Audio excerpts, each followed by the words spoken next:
Joining me now is really a legend, somebody I've been following for years and years and years, somebody I followed even before Alex Jones. I came across him talking about his initial publication, The War Conspiracy. I believe that was back in 1972. He's an author, he's a poet, and in my mind, he's a genius. Peter Dale Scott, how are you today, sir? I'm very happy to be here.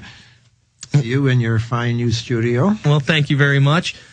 Why don't you just give people that don't know who you are, who are not familiar with you, what your background is, what your work has been. I mean, you've done so much. You've done work on, RFK, JFK, MLK assassinations, extensive work on the continuity of government programs, extensive work into deep politics and 9/11, just a huge body of work.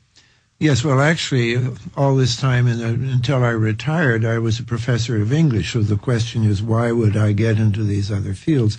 The answer is that before that, I'm a Canadian, and I was a diplomat for the Canadian government, and I had just enough exposure to Indochina in the 1950s to be a very early advocate that America should not make the mistake of the French and go into Vietnam.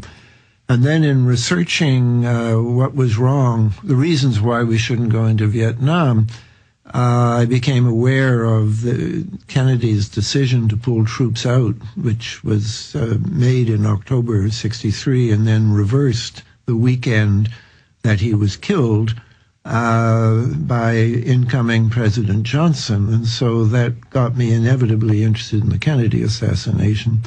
And from all of that, I've just, for those of you who are old enough to remember the 60s, it was a terrible decade because Bobby Kennedy was killed, Martin Luther King was killed. There were some other minor assassinations, too. And I, at the time, used to talk about that my specialty was researching parapolitics. And now I usually use the term deep politics, which seems to have taken a term which will outlast me. I think people will continue to talk about it. And I have a book by that title. So that is, and I've continued to study it because I have my conviction that if you study all of these suppressed events, you find certain elements in common. By knowing more about the Kennedy assassination, it prepares you in a way to be able to study 9/11.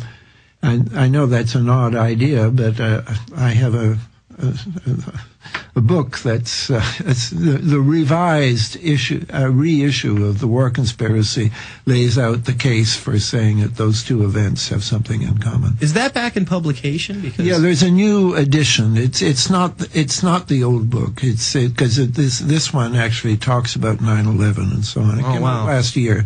Wow! And if you Google for me, you'll get my website, and then from there you'll see how to get the revised War Conspiracy. Wow, just a great interview coming up for you folks that are not familiar with Peter Dale Scott. Let me tell you, that was 1972 to put out a revised edition. 36 plus years later is just excellent in my mind. I can't wait to check it out. We're going to come back. We're going to talk about the Obama administration. We're going to talk about the wars in the Middle East. This is the Alex Jones Show. He'll be coming up at the bottom of the hour.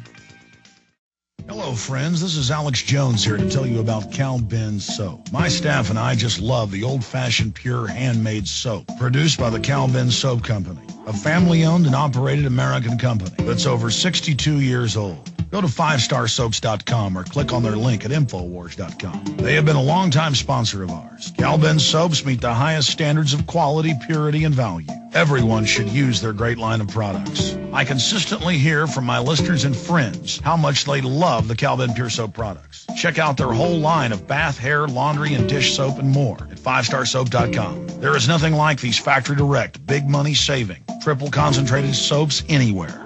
Don't take my word for it. Get a free detailed catalog by calling toll-free 1-800-340-7091 or check them out online at 5starsoap.com. Again, go to 5starsoap.com and just try their products. You're going to love them. You will never use anything else again. We are back. It's the Alex Jones Show. I'm joined by Peter Dale Scott in studio. A real treat for me. And during the break, we were just discussing this Michael Hilton character. And you were just discussing how you looked into the crest and how this was the crest of Montenegro. Well, actually, Serbia. Serbia. Can the camera pick this up? Absolutely. This coat of arms was the coat of arms of the Obrenović family, who were the rulers, the kings of Serbia down until 1903, when the last one was, I think, assassinated, and then you got the Karađorđevićes, who were the kings up until World War II. The only surviving line of that family are the people who call themselves the princes of Montenegro. And this Hilton, Michael Hilton, was really Michael Djokovic, is apparently from Montenegro. So for some reason, if you have that's an imperial double eagle, a sign of empire. And here is a king. It's a sign. A crown is a sign of monarchy. What's that doing on the side of a police car in Hardin, Montana? Which isn't really a police car. I mean, they're saying they're American police force. Well, they're not American. Right. They're not a police force. Right. And the guy heading this up is a multiple felon with over, yesterday it was a dozen aliases. Now they're reporting 17 aliases plus.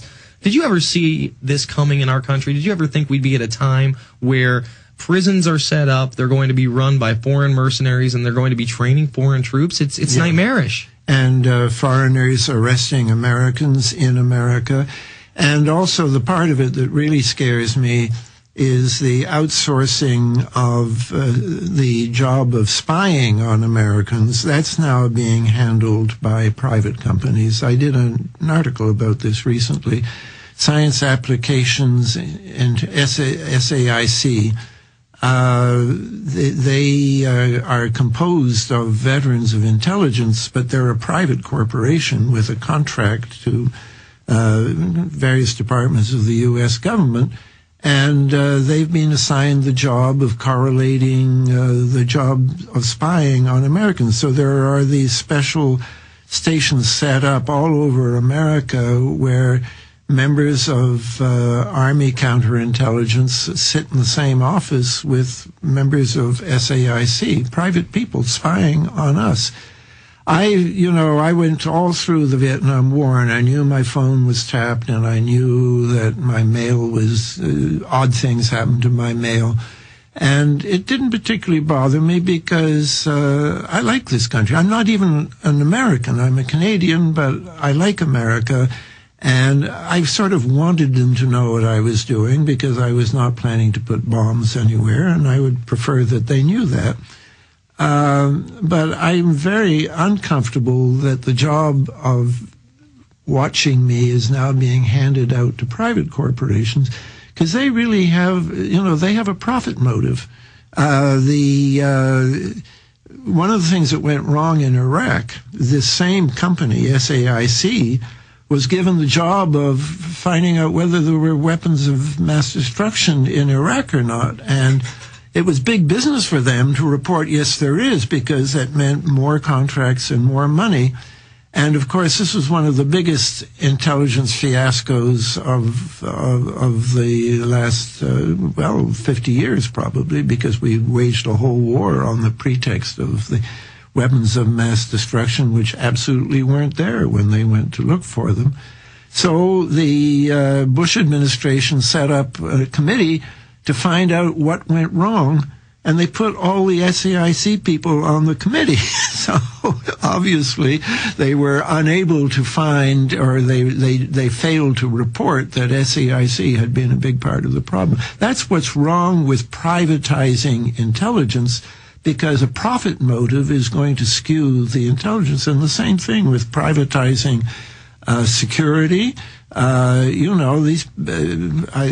know who was really responsible for stirring up trouble in Pittsburgh. I mean, time after time after time, you have peaceful protests, which are then broken up in a violent way by the people whose nominal job is to prevent violence, but they have a stake as private corporations in prolonging the violence that they're supposed to be stopping. Well, we're talking about even the LRAD weapons that they used at this thing, the long-range acoustical devices. We find out today, the Washington Times, DHS helps local police nationwide buy military-style sonic devices. This is huge business for the military-industrial complex that Eisenhower warned us about on his exit from the presidency. This is them really coming into fruition. And you talked about private security firms spying on the American people. We know through the lawsuit Hepting versus AT&T that AT&T and other companies had secret rooms where they split off all the information. Everything that went through a data cable, everything that went through your cell phone